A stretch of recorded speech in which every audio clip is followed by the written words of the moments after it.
Designing my own putter was not really something I ever thought about. I definitely have had an interest in certainly putter design and science probably for the last 10 years. So this has been a great opportunity and experience for me working with L.A.B on this.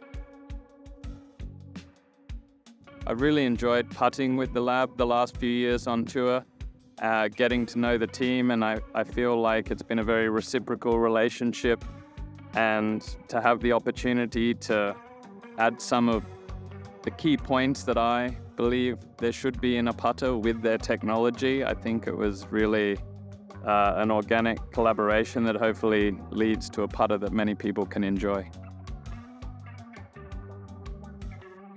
The initial inspiration for the OZ.1 started far away from putters and was more about classic, timeless designs that I like a Porsche 911 or a Rolex day-date watch.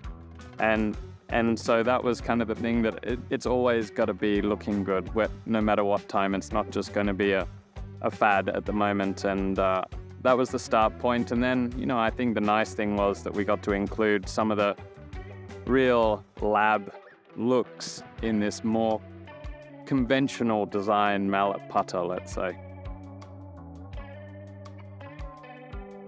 I think it is a real mix of, the futuristic look of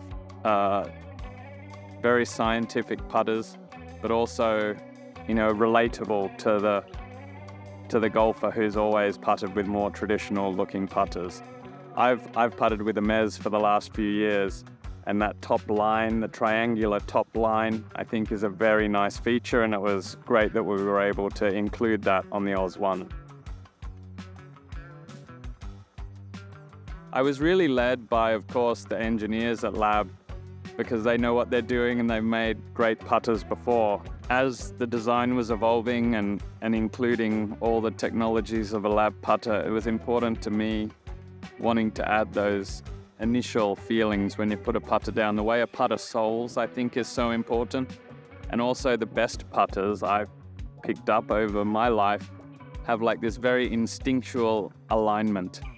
You don't have to fiddle with the putter once it's in your hand. The design of the putter lines it up very well on its own. I like those kind of features, so I've tried very hard in the design of this putter to include a nice soling and very instinctual alignment. I think the OZ.1 is different than any other L.A.B because it has the ability to have an insert in the face. The insert's made of stainless steel, whereas the rest of the head is aluminum. And, it's a personal preference thing, but, maybe a slightly more solid feel, a little more pop or a little more energy off on the strike of the putt. And I think the balance of that extra energy with the smoothness of how a L.A.B swings might appeal to a lot of people. I think the beautiful thing about L.A.B putters is the technology translates from putter to putter. And, the engineers are incredibly talented at managing to do that with all these different designs. So there's really something for everyone. And the OZ.1 certainly, I would say, targets more the more conventional golfer or mallet user than something that I think you have to be fairly open-minded to embrace the original DF2, but we've seen with the DF3 like people really gravitating towards this modern style of putter, and I think this is a nice mix in between. I strongly believe that any L.A.B putter would help any golfer putt better. I think the OZ.1 is really a passion project from L.A.B and Adam. It's got that importance of soling very well and the instinctual alignment. There are a lot of alignment options possible with this design, whether you like 3 lines, 1 line, a star, a dot, something else, it's all possible. So hopefully it's something that everyone enjoys.